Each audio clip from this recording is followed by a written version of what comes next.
Sana mga kaangas, mga Leon fans, tapos na ang boxing.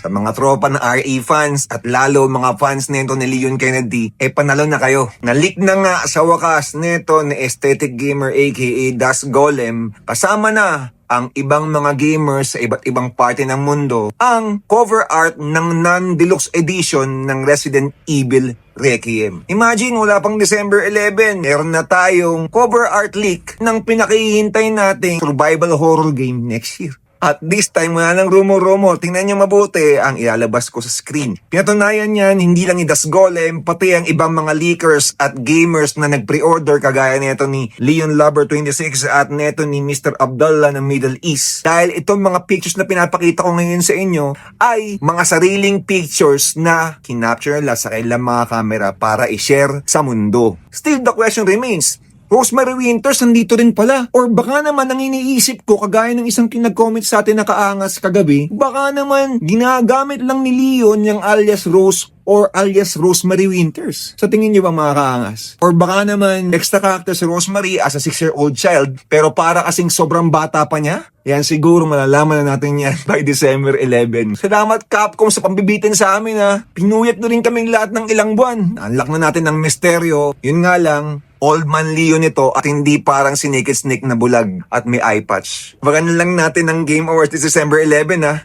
O paano? Follow na ninyo ako mga tropa. Para naman pag mayroon pa tayong mga Trust Me Bro contents, pangunahan ko na kayo. Di ba? O siya. Angas.